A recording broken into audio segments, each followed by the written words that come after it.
Winemaking at Wynns not only reflects the present and the current vintage conditions and what's happening in our vineyards, but also is definitely informed by the past and our history.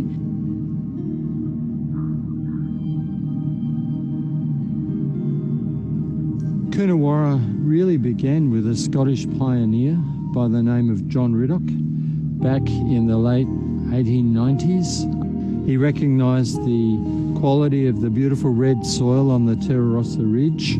He built the winery, the Tri-Gabled Winery, in 1896, the first winery in Coonawarra. The next important chapter is the Wynn family. They bought the property in 1951. They planted a large area in the Terra Rossa soil, for which I'm currently grateful for today.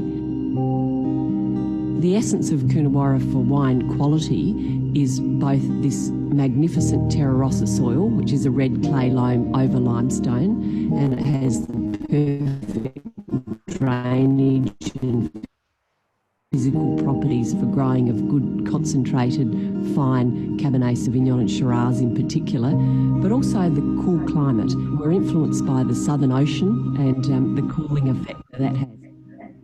We have a joke in Coonawarra that you've got to live here for a long time to see any of the hills and the valleys here because they're not very distinct. But when you live here and you know the environment intimately, you understand that those small elevations and hills and undulations are really important in terms of improving and growing great quality Cabernet. The art of winemaking at Wynns involves respecting all the individual vineyard parcels and acknowledging their individual personalities and character and bringing them to the best that they can be individually. When someone opens a bottle of Wynns, I would hope that they will always be happy that they're going to see a consistent reflection of Coonawarra that is a reflection of all of our history, of our heritage vineyards, of our care and of this beautiful environment.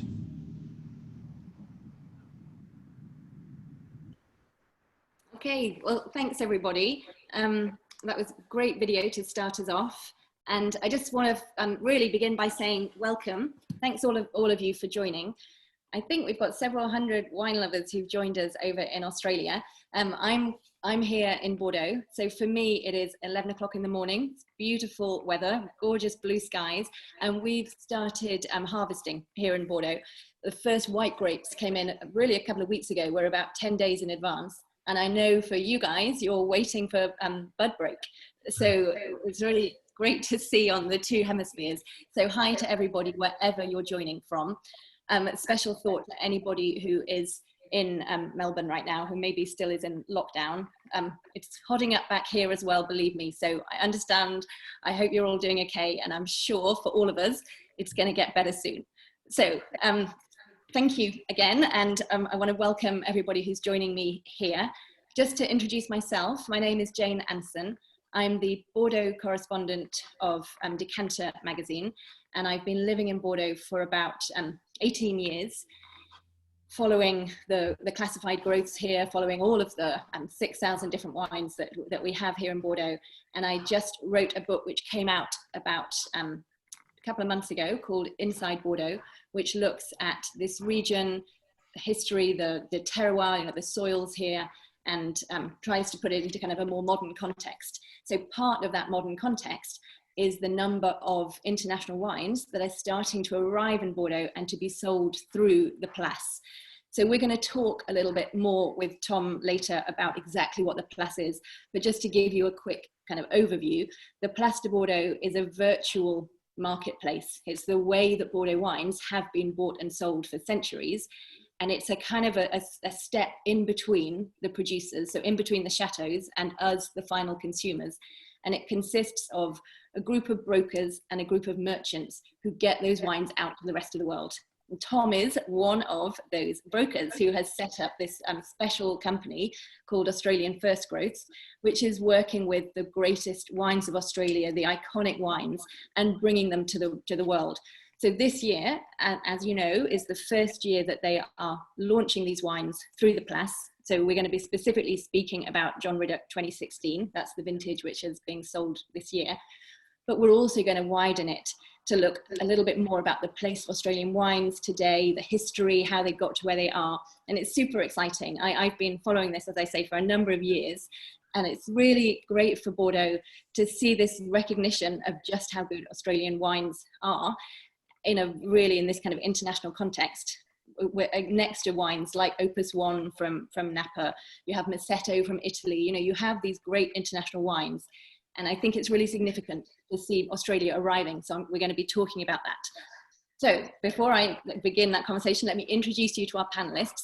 And maybe as I go to each of you, could you tell us where you are? Because this is a lovely international gathering, as Zoom manages so well to show where everybody is. So I'm going to start with Sue Hodder, who I'm sure you all know, all you fans of Wynns. So Sue is the lead winemaker for Wynns and for John Riddoch. And she is going to talk to us about just what makes this place so special. So we saw in the video a good overview, but we're going to drill down with Sue about exactly why these wines are so amazing and what it is about John Riddoch that really sets it apart. She is also, I need to mention Alan Jenkins. Alan Jenkins works with Sue and making this wine and being out in the vineyard, making sure that everything works through the season. So Sue is representing the team of winemakers and viticulturalists who make this wine. We're then with Tom Portet. Tom is somebody who works with a good friend of mine here called Emma Tienpont. They both have, Emma is also Australian, but has lived in Bordeaux for quite a long time. They both have great links with the Bordeaux wine industry and have set up together this new company, Australian First Growth, to bring these wines to the Place. So he's super, super interesting to talk to and to really get a perspective. I can't wait to hear this as well, to get a perspective from him about why now, why these wines, and what he thinks it will bring to them. And then no introduction needed for our last panelist, who is Andrew Caillard, a wonderful, wonderful MW author, expert for many years on Australian and Bordeaux wines and the wines of the world.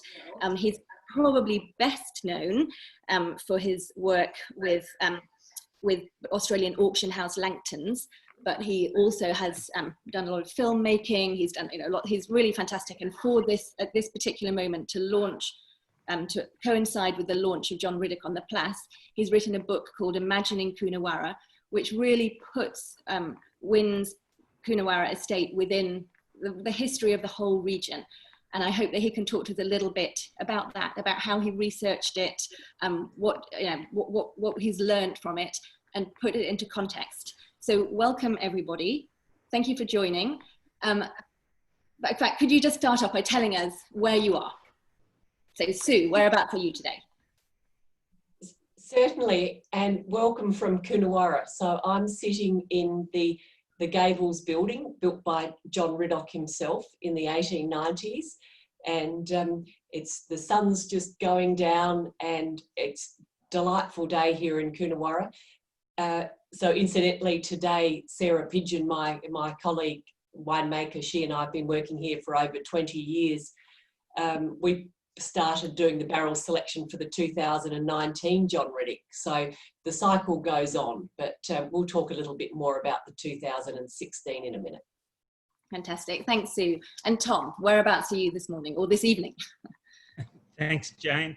No, I'm in Melbourne or Red Hill, Mornington Peninsula, a part of the Melbourne lockdown as we're going through the challenges of the century, I guess. So it's been not the most fun of winters, but it's been allowed us to really, from myself and Emma's side, really focus on last week's launch of Wynns onto La Place, which was both obviously historic, but also I guess it allowed us to purely focus on that as we can't travel and usually, do this in real life, which hopefully we can do sometime in the future. So happy to be here, but nothing next to the next man. He'll have to say hello.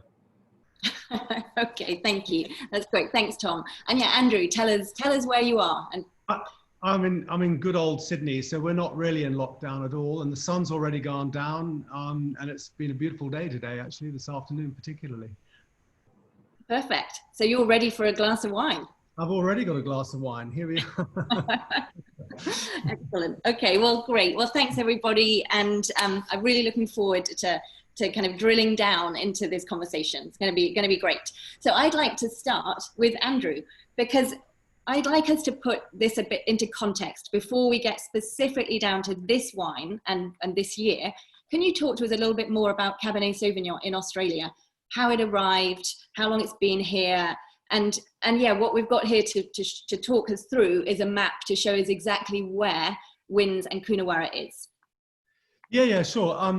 Look, the story of vine stock transmission to Australia and around Australia is absolutely fascinating, and the story of Cabernet, particularly in Australia, is really extraordinary and incredibly memorable as well. And then so many little kind of by lanes and by roads and all this kind of stuff. But Cabernet's connection with Australia really started in 1817. Really with the very first direct shipment of Bordeaux wines on the schooner the Jeune Ferdinand, which arrived in Sydney in 1817, with a few 12 cases of Superior, Longcork, Chateau Margaux, and Chateau Haut-Brion. And what's so amazing about that is that the colonialists in good old Sydney town, which basically was a military base, more with a whole lot of convicts, that the wealthier settlers were drinking Cabernet-based wines before Shiraz cuttings and Cabernet Sauvignon cuttings arrived in Australia, which I think is a remarkable thing. And in fact, funnily enough, in 1817, there was a big importation, because one of the key guys who was involved in the Rum Rebellion was a person called John MacArthur, and he got into all sorts of trouble, and he had to go back to England to go to a court martial about his involvement with the Rum Rebellion. And while he was there, he took his children, James and William, and they were educated in England. And he finally got exonerated after a 12-year battle. It was a long time. And he arrived in Paris with his sons, just as Napoleon Bonaparte started his 100 days of rule again before the Battle of Waterloo. And actually they saw Napoleon Bonaparte and all his league of soldiers and as he was gathering all his troops. And they moved through Burgundy, and they went all around Europe, and they collected vine cuttings, and they put them on eventually in 1817, they took these cuttings onto the ship, and they were brought out to Australia, and they planted them at their property in Camden, south of Sydney. But what they didn't, when they came back to England, they gave the cuttings to some nurserymen, and there was a switcheroo, something went wrong. So when the vines eventually came to fruition in Camden in 1820, they realized that they didn't have any of the varieties that they'd actually picked up at all. So it was a complete and utter disaster. And this is one of the reasons why James Busby went back to Europe. Very few people realized that he was actually sponsored by the MacArthur family. John MacArthur, William MacArthur, and James. Hands up from me. Who was John Busby? So James Busby was a colonial administrator who came out with his father, who was the surveyor of mines in Sydney. They came from Scotland originally, and he was quite an entitled type of person, and he wrote a number of theses on winemaking and all that kind of stuff. So he's quite entrepreneurial as well, but he always felt that he could do a lot better. So that was also one of the reasons why he went back to Europe. So he went back to Europe to study winemaking and to collect vines, and he brought back a whole lot of vines in 1832 back into Sydney. And unfortunately, whatever Cabernet vines he might have brought didn't actually appear. So the MacArthurs actually went and requested for more cuttings to come back in 1837. And so they came into Sydney in 1837 with a guy called Didier Numa Joubert. And these were the cuttings that were planted at Camden and laid the foundation of Cabernet Sauvignon in Australia from 1837. And William MacArthur had a very, very good nursery business, sending vine stock material all around the Australian colonies. It was a thriving business that really, really started off the colonial wine industry in Victoria. They sent stuff down to Yering Station. They sent stuff down to Tasmania, and they sent a lot of material into South Australia. And in fact, in 1838, John Rennell, who is in fact one of my ancestors, picked up vine stock material in Tasmania and took it over to Adelaide. And that material was probably from MacArthur. Almost every single avenue of inquiry for where the original vine stock material comes from with Cabernet Sauvignon almost entirely goes back to the Camden, to Camden. And it is really fascinating. But then obviously there are other kind of tangents, and I've got to be really careful not, because this is we're not going to go on. Yeah exactly. But there's a whole lot of different selections. There's the most famous, well, for me, it's the most famous one because it's named after my mother's family, which is called the Rennell selection, which was a mass selection that dates back to the 1840s. That my forebears had at Runella, which is near Adelaide. And my great grandfather, Carew Rennell, who was killed at Gallipoli in 1915, was very much involved in developing those vines. And that material eventually went down to Coonawarra in the 1960s and possibly earlier. Then there was the Dorian clone, which is from the Barossa Valley. And that's almost certainly MacArthur stock again, that was sourced from Joseph Gilbert from Pewsey Vale in the Barossa Valley. And what's really interesting about the Dorian vineyard was it was also the source of two of the most successful clones that are used in Australia, which is SA125 and SA126. So those are all related to each other, which is really interesting. I'm going to give you another minute, Andrew. One more. Yeah, and then there's one more, which is the Horton clone, which the Department of Agriculture in Western Australia says comes from the Cape Colony. But there's enough proof to say that it doesn't. It actually comes from South Australia and is probably also MacArthur stock. So everything for Cabernet Sauvignon or the early colonial stock all seems to come back to Camden Vineyards in Sydney from that importation for 1837. Okay, everybody who is watching this right now, you are witnessing the true expert in the history of Australian wine talking, and I wish we could listen to just that, but we cannot. No, you've got to keep going. Yeah. But amazing. And actually, if I can just add in at one point, well, two things to put that into context of Bordeaux, of Cabernet here, the dates that you're giving in the 1830s. Cabernet was only getting established in Bordeaux at that time as well. We have this idea that Cabernet was here forever, but it wasn't. Merlot was here for a long time. Cabernet Franc was here for a long time. But Cabernet Noir. Cabernet Sauvignon was just being crossed in the vines naturally and getting its foothold in the 19th century. So what's fascinating about what you're saying is that these things were happening concurrently in Australia as well as in Bordeaux. And I don't think people realize that. And that's also true of Napa. Cabernet was getting its first foothold in Napa in the 19th century, as it was here in Bordeaux. So this is such a huge topic. And I think that you are writing a book about the history of Australian wines right now, which we all can't wait to read, truly. But we need to just move on. So everyone park that in your heads. Amazing history about how Cabernet came to Australia and ended up in Coonawarra. So I think this is a great time to head to Sue for a moment to put that in context of Coonawarra itself. Can you tell us a bit about the clones of Cab that you're using, how they react particularly to the specific soils that you have, and then lead that into John Riddoch and what it is that's so special about this particular bottling? Okay, I'd love to. And of course, at Wynns, we have a large area of Cabernet Sauvignon planted in the Terra Rossa soil. And there are variations within this special soil that we're still understanding today, and luckily, yes, and I'm getting texts everywhere from all my friends saying, sort your camera angles out. So sorry about that, guys, but anyway, here we are. But we've got this large area of Cabernet planted in the Terra Rossa soil, and importantly, a lot of it's on its own roots and they're selections, so they're not necessarily clones. Now, in the last 2 decades since Alan has arrived here, we've done a lot of work with Marsal selections and then some new clones. So we have a really diverse array of genetic material, Cabernet genetic material, that we can use for planting and selecting.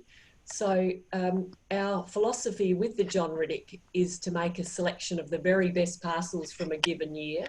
And that's very important, obviously. And that can be from any number of, say, 10 or 12 vineyards, and we certainly have our favourites. And we can organise those. We do have a certain preference for all those, but ultimately the theory is it's the very, very best from a given year, and it's less than 1% that we make, irrespective of clone and planting material and selection. And at what point are you making that decision? Is that in the vineyard before it's picked? Is it once you've got it into the cellars? Well, so as I said, today, Sarah and I were both making the selections for the 2019, and that entails all the batches that have been kept separate in oak, and we've picked them. And we have opinions, of course, when we're walking up and down these rows in the vineyards, and we live here in Coonawarra in the vineyards, and then we think, gee, that looks amazing this year. So we're quietly confident, and of course they go off to barrel for maturation, but inevitably some of them can slightly disappoint, or some of them can truly blossom. Particularly the older vineyards, they really need a little bit of time in the barrel for us to accurately assess their true beauty. But we try to reserve judgment all the way through, and at the last minute make the decision on which parcels we'll use for the final bottling. Okay, fantastic, thank you. And could you tell us a little bit about the 2016 that's just come out? What kind of things should we be expecting, and how long should people wait before they open it? Yes, so 2016 was an interesting year because it was quite a warm and dry year by Coonawarra definition anyway. And we think that it's slightly fuller bodied in the lineage of John Riddoch, but it has amazing, powerful fruit, but these beautiful glossy tannins, which we love. So it's a nice combination of dark and red fruit. When I'm talking about our wines to people that haven't tried them, I often say they're medium-bodied wines, which sounds a bit innocuous, and I could use a better term. But if you had a spectrum or a scale of all the Cabernet in the world, these are not the biggest shouldered styles that you would find. We like to think they have moderate alcohol, closer to the 13s than 14. And of course, this combination of red and dark fruit and a little bit of dried mint, and the opportunity for aging gracefully for decades, which, if we're honest, and these wines have been well cellared, we would expect that they could be still drinking well all the way through, as the 82 is, and all the first vintages. Thank you. That's fascinating. And you know, that's one of the things that's so exciting about coming onto the Place de Bordeaux, is that you do get to kind of have this benchmark against all of the other great Cabernets of the world, and great wines, not just Cabernets, but it does give a lovely context to your wines. So that could be a great time actually to ask Tom. If you could just talk us through why you set up your company, why was this the right time to do so, and the process that you go through, because I know from living here that it's not that easy to get wines onto the Place de Bordeaux. There are specific kind of steps you need to take, and I think that could be interesting for everybody listening to hear a bit about the process. So over to you, Tom. Oh dear. Okay, Jane. I wish there was an answer that was clear, and everyone go, the answer is 1 + 1 = 2. But it's quite the role of courtier, and I guess Emma and I are a little bit more agent as well, because we, being Just briefly, Australian. for people who are listening, you say the word courtier. I used the word broker before. It is the same thing.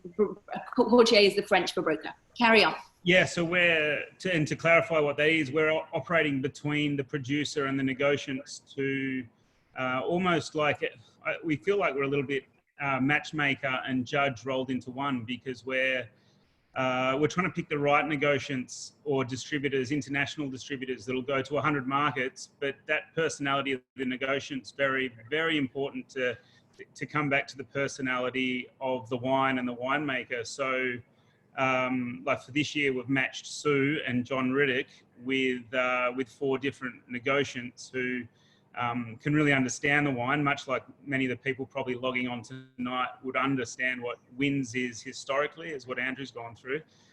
You have to find that common, the common glass. You have to enjoy it together, that they're going to be passionate about the history that Andrew's spoken about, and also the quality of the wine that Sue's able to create with Alan. So that's kind of what Emma and I do. We play matchmaker and we strike the deal. So and to give context for people who are listening, there are about 100 brokers in Bordeaux.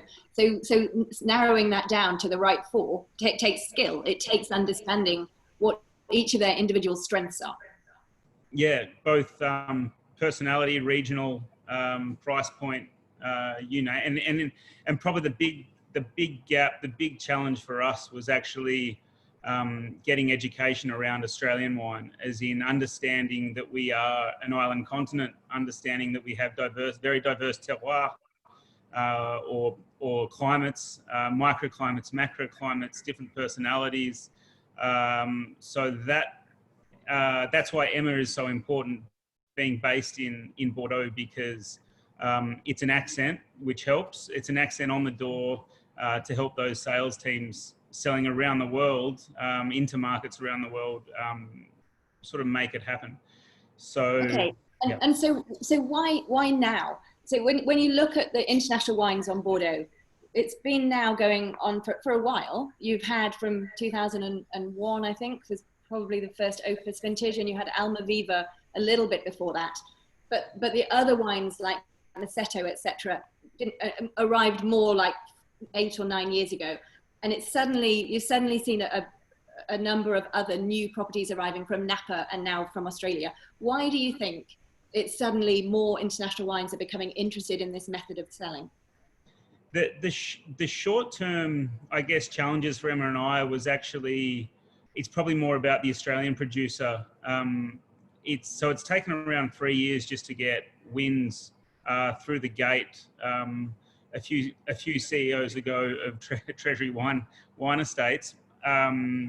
So to get the confidence in the system, to explain to them a new system, first that takes a long time.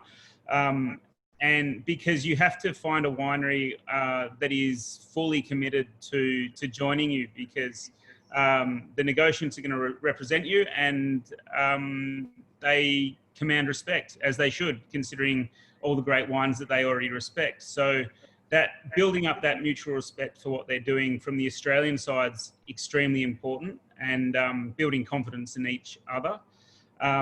More specifically to the sort of the global economy of Australian wines, typically we've already been an export nation, probably much more successful than the US at exporting our wines. So you have to look, was there a need? And the answer is probably, as a country, we've probably been happy to go the exclusive route and have exclusive partners in countries. But ultimately what we've done with Wynns and John Riddoch specifically is get a confidence in what the negotiants are doing, and that mutual respect, like any relationship, to really make it successful. So that's why it's exciting for Australian wine. It's this first step, and it's the right wine. Thank you. That's great. And Andrew, since you deal with so many high top level icon Australians, through Langton's and through your other work, do you also see, or what do you think that the Place de Bordeaux can bring to these wines that are already very well established? Yeah, well, I've been going into Bordeaux for many years, as you know, and being on the other side, being involved in bringing wines from Bordeaux into Australia. And so really kind of understanding the narratives and all of that kind of stuff.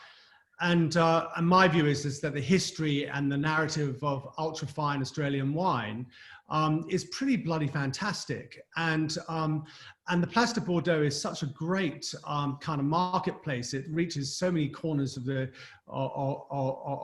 world that that it seems like the perfect environment for relatively small batch, high quality Australian wines that have got a real story from them. Because as we were saying beforehand, you know, the story of fine Australian wine is very similar to the story of Bordeaux. It's you know, the fine wine as we know it, modern fine wine, really dates back to the mid 19th century, and we're all on the same playing field.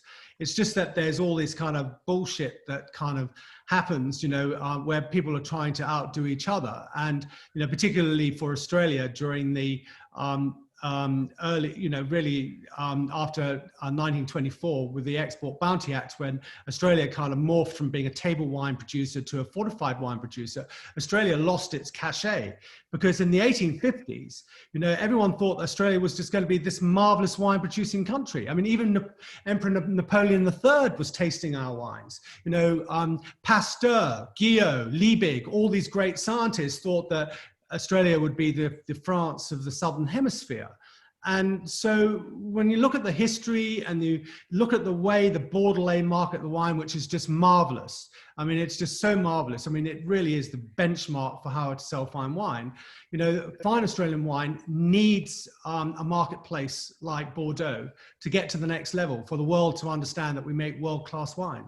That's so great. So you would say, instead of saying why now, you'd say, why wasn't it 10 years? Why wasn't it longer? Yeah, why not earlier? I mean, yeah, absolutely. Yeah. But so I have a great question here from a guy called David, which absolutely plays into what you're saying here, which is that the great cabs, you know, they deserve to be seen internationally. But do you think, is there a worry that selling this way for consumers, are we going to see big price rises? These wines are, you know, they're, as he is saying, relatively reasonably priced compared to great Shiraz in Australia. Do you think that we're going to see price rises from this? Not necessarily. It really depends on the producer themselves. I mean, as you know, in Bordeaux, there are some Bordeaux chateaus who have always believed that that their wines should be reasonably priced, and then you have other producers who want to, use the system to push their prices up. It really depends on the individual. But we need to do this for Australian wine. This is not just about Wynns Coonawarra Estate John Riddoch. This is about ultra-fine Australian wine. We need to get ourselves into an international forum that is well respected and can be contrasted and compared with the other great wines of the world. I mean, here you've got John Riddoch Cabernet Sauvignon in the same milieu as Massetto and as Opus One, and of course all the great Grand Cru Classé wines of Bordeaux. And I think the way that the marketplace is going to evolve, it's going to become more of an international marketplace because it's efficient, it's effective, and it's about premiumization, not bloody, discounting. And, it's just the best milieu for fine Australian wine. I think you make a really good point there, that having the respect for the work that's gone into these wines and the beauty that you find in the glasses, to actually not think about what's the cheapest way we can sell them, but how do we kind of reflect how good they are. From a quality point of view, Australia is making some of the greatest wines in the world, but we have to believe in ourselves for other people to believe it. And for as long as I've been in the wine industry or wine trade in Australia, there's always kind of contrasting with the others, and please consider and all of that kind of stuff. But you drink some of the great wines of Australia, like Grange, for instance.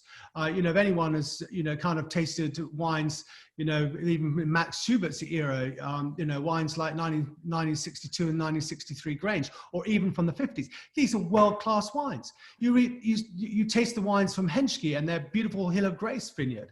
you know, the wines from there, you know, a little bit variable from the 70s, but really from the 90s onwards, absolutely astonishing what Prue and Stephen Henschke have done. And I think this is the thing we need. This is why we need this to happen as an industry. Yeah. You know, it's not about the money. It is about the prestige and the value had for Australia, for Australian wine. And what's happening, as you know, with what's happening in China and what's happening everywhere, our wine industry needs these wines at the very top of our offer, so that people aren't thinking of bloody, you know, Australian wine is just yellowtail and all of this other, you know, commodity type of wine. Because we've been making fine wine really from the very, very beginning, from the very early 1800s. Thank you, Andrew. That's great. Really puts it again into context, and fantastic. I think we're going to start tasting this wine now, yes, while we continue this conversation. So we have, or I have, the 16. Now I think you guys might also have the 18. Am I right? Or have you just got the 16 as well? We've got the 2016 John Riddoch and also the 2018 Black Label Cabernet. That's right. That's what I thought. Okay, fantastic. So then as we're tasting through those, and Tom, I think you have the wines also in front of you. Could you guys tell us, John, the Black Label is one of the most loved wines in Australia, and people, I think a lot of people who are watching would probably know that wine very well and maybe have less experience with the John Riddoch, certainly on this side if they're watching from Europe. So if people don't have these wines in front of them today, could you taste both of them and tell us a little bit about the difference? What are you looking for to separate John Riddoch from the Black Label? So Black Label arguably is our most important wine, even though John Riddoch represents the pinnacle of everything we do and a tiny percentage. The Black Label's the one that we are known for and judged by, and in fact it has the longer lineage, with the first vintage being the 1954. So more people have indeed seen it and collect it. So that's a unique story in its own right, which one we're very keen to tell more widely internationally as well. Now, the difference between the two is that the John Riddoch really is my and Sarah's opportunity to select something that is unique and different, and another layer or level of interest and complexity from the Black Label. So when you taste them side by side, there's a very clear Wynns house style, which I described earlier, but the John Riddoch just has that another level of complexity and interest. But they both should age. Yeah. Yes. Well, we've got a lovely comment here from a Black Label 1970 that was still tasting fantastic, from Peter, who had it for his wife's 50th. So that's pretty impressive. And certainly for me, I had the Black Label last night. It's 11 o'clock in the morning here, remember? So I wasn't tasting them both today. But yeah, it's the gorgeous layers of textures and silky kind of black chocolates that you get on this John Riddoch. That's so gorgeous. But I loved what you said earlier about, if you think of it on the scale of cabs around the world, it's not at the fully kind of muscled up end. It still has this gorgeous elegance and real sculpted quality to it. It's very, very beautiful. So thank you. I have a good question here as well from Pauline, which I think I'm going to ask over to Tom. Tom, going through the Place, it does change the way, in fact, this is for Sue as well. It does change the way that you have been doing business historically, where you have your individual importers for each market. How have you dealt with the fact that the people who've been following you and buying direct before have to go through a middleman now to buy the wine? And I have a question to add to that. For the consumers, I think there's a lot of people here who are watching from Australia who are in your wine club. Do they have to worry that they're going to have less of this wine available because it's gone through the Place? Should I go? If I go first, Sue, and first, to put everyone's worries aside, I'm quite sure that removing Australian allocations is not the point, especially considering I live in Australia, as in I have to think selfishly as well. So the great thing about Wynns, I think, is its great capability about both what Alan's done in the vineyard there to create great Cabernet, So the capacity really to extend John Riddoch to make enough for all of us, I guess, is definitely there. And it's probably why smaller, like closed style vineyards are not going to work through Laplace. But then the nature of fine wine is slightly different, as in when you work with a distributor, most distributors buying by the pallet or half pallet, and it's very hard to service small independent retailers around the country, around the world, sorry. And I'm talking about, especially in COVID times when shop small is so important, how can a John Riddoch get into those small nooks and crannies, great fine wine retailer, personalised shops, which is how these wines are sold on personality and by people. They can only buy in small volumes. And so the negotiation system is fantastic because there's, of course, the 3,000 Chateau of Bordeaux. There's when they buy off the negociant, they're piecing together lots and lots of different wines to create that offering in their small store or restaurant or whatever it might be a private collector. So that kind of is the opportunity. Whereas when you go direct, which there's obviously nothing wrong with going direct, there's no right. It's a question of philosophy, wine business philosophy. But it does sort of, as we see in Australia, certain retailers will clog up one wine and it's theirs to own and build or potentially destroy. So it kind of spreads the butter a little more thinly is probably the best analogy for it. I think that's really brilliantly explained, actually. And it's something that maybe isn't widely understood about the Place de Bordeaux. It is this multi-channel approach that they're just very good at splitting it across a lot of different, that's how Bordeaux has managed to become so famous over the years, because they've had this army of merchants who've been able to place it at so many different levels in so many different markets. And so it's really, really well explained just then by you. So thank you. Can I give a bit something into context as well? And that is when you look at some of the major chateaus, like Chateau Lafite produced 20,000 cases of first growth, and the other first growths around 10,000. You know, those are large quantities from an Australian perspective. Well, more or less, yeah. Yeah, well, poor old Lafite. They're not that much more than the rest, but go. Carry on. So that's really the point, is that a lot of the ultra-fine wines that are produced in Australia, the quantities are not nearly in the same league as first growths in Bordeaux. So, the question about, is there's a lot of wriggle room for a business like Wynns. You're right, and the point you made there about the amount, and you're right, Lafite has a good 5,000 more than the rest. But the thing that's amazing is they managed to by using this system to get it split between so many different markets, and yet even with a smaller quantity now, you're getting the level of prestige that Lafite, etc., have managed to have over centuries. Yeah. The system of Bordeaux is just extremely effective at doing that. The downside can be that you have this gap between the chateau and their end consumer, and this is where I think you guys, all of the international wines on the Place, I think you are helping the Bordeaux market, because what I've witnessed is that when Opus come, when you come, what you're saying to the negociants is, yes, you can have the wine, but I'm not giving up my relationship with my end consumers, and I'm not giving up my relationship with even with the importers who are selling it. So I need you to tell me, who are you giving it to? What are they doing with it? Where's it ending up? And you're so much more on the ball in terms of keeping this contact with the consumer.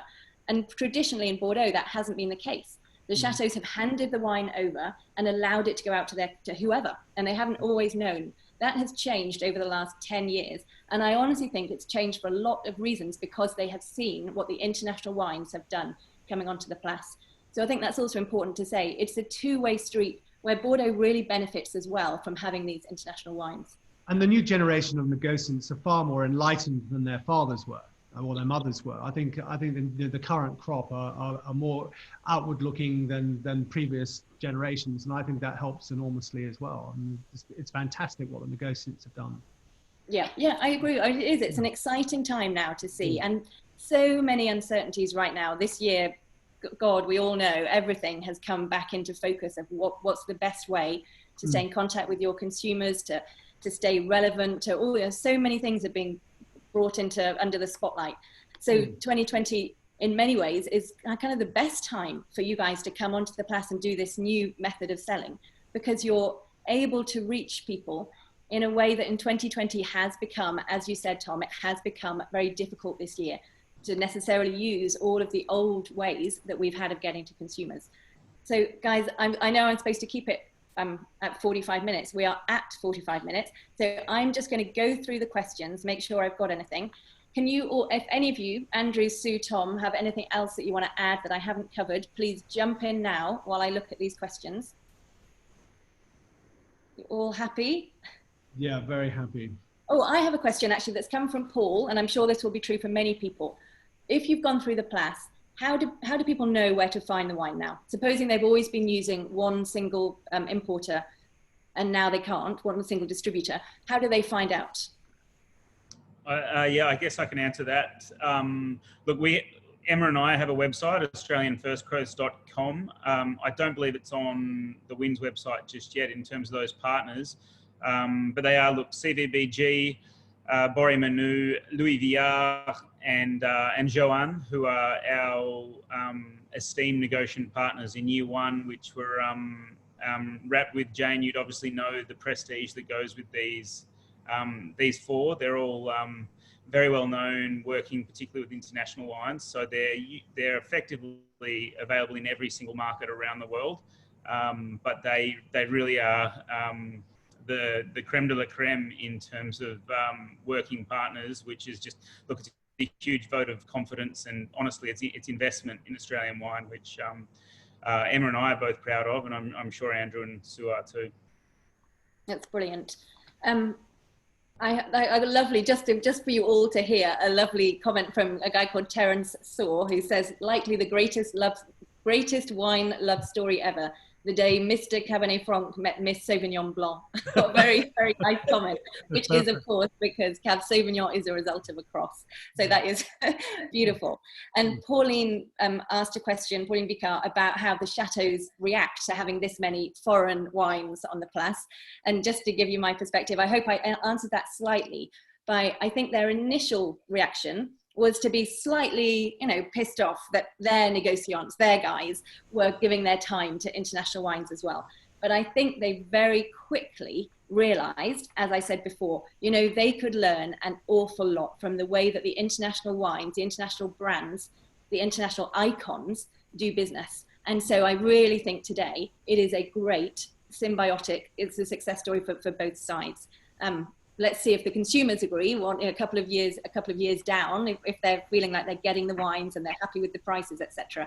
But in terms of distribution and what it's doing for the profile and really the international prestige of the negociants as well, we shouldn't forget that. It's really kind of, it's giving a good vote of confidence in the way they do business, and that's good for them. Then I think that that's brilliant. So yes, I cannot believe how quickly that 45 minutes went. Crazy.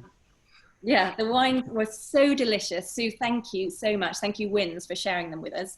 And I can say personally, as somebody who's living in Bordeaux, if I was in the UK market, I could get all of these wonderful wines quite easily.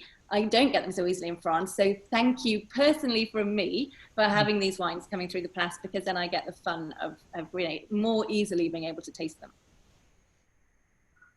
Okay, thank you. So we're so delighted with this whole project, which it represents the culmination of 3 years of Tom and Emma's perseverance with us, and we're just delighted with the initial success. And thank you, Jane, for telling the story and contributing to the journey. Thank you. Wonderful. Okay, well, thanks, Tom. Thanks, Andrew. So nice to see you all. So great to chat. And thank you, everybody, for joining us. Thanks, Jane. Thanks, Jane. Okay, take Really care. great. Thanks, Andrew. And congratulations on your book too. It's brilliant. Oh, thanks very, very much. I only wish I was coming to Australia to do a book tour. Oh, Maybe 2021. Maybe next year. Yeah, maybe next year. Yeah. Okay, thanks, everybody. Have a great evening. Thanks. See you soon. Bye. Bye. Bye.